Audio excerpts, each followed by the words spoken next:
আব্দুল্লাহ ইবনে আমর ইবনুল আস রাদিয়াল্লাহু তাআলা আনহু থেকে বর্ণিত, তিনি বলেন, রাসূলুল্লাহ সাল্লাল্লাহু আলাইহি ওয়াসাল্লাম বলেছেন, আমার উম্মতের মধ্যে দাজ্জালের আবির্ভাব হবে। সে ৪০ অর্থাৎ ৪০ দিবস, না মাস না বছর অবস্থান করবে। আল্লাহ রাব্বুল আলামিন ঈসা ইবনে মারইয়াম আলাইহিস সালাতু ওয়াস সালামকে পাঠাবেন।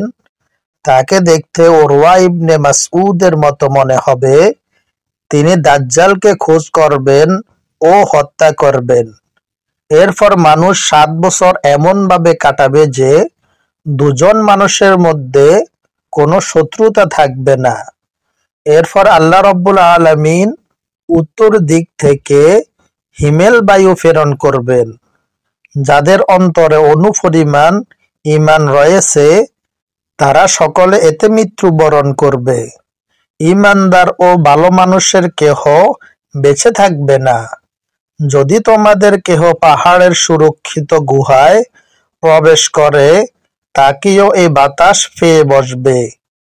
রাসূলুল্লাহ সাল্লাল্লাহু আলাইহি ওয়াসাল্লাম থেকে আরো শুনেছি যে দুরাচারী মানুষগুলো অবশিষ্ট থাকবে, পাখির মতো দ্রুত আর বাঘের মতো হিংস্র। তারা ভালোকে ভালো হিসাবে জানবে না আর মন্দকে মন্দ মনে করবে না। শয়তান মানুষের আকৃতিতে তাদের কাছে এসে বলবে, তোমরা ভালো কাজে সাড়া কেন দাও না? তারা বলবে, তুমি আমাদের কি করতে বলো? সে তাদের মূর্তির উপাসনা করতে আদেশ করবে। তারা সুন্দর জীবন উপকরণ নিয়ে জীবন যাপন করবে। অতঃপর একদিন সিংহায় ফুৎকার দেওয়া হবে, তখন সবকিছু ধ্বংস হয়ে যাবে। এরপর একদিন প্রচণ্ড বৃষ্টি বর্ষিত হবে। এ বৃষ্টির কারণে মানুষের দেহগুলো উদ্ভিদের মতো উত্থিত হবে।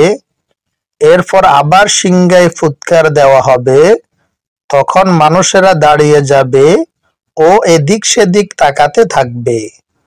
তারপর বলা হবে, হে মানব সকল, তোমাদের প্রতিপালকের দিকে আসো, তোমরা দাঁড়িয়ে যাও, তোমাদের জিজ্ঞাসাবাদ করা হবে। এরপর আল্লাহ তাআলা বলবেন, জাহান্নামীদের বের করে আনো। জিজ্ঞাসা করা হবে, কতজন থেকে কতজন বের করে আনবো? উত্তর দেওয়া হবে, প্রত্যেক ১০০০ থেকে ৯৯৯ জনকে বের করে নাও।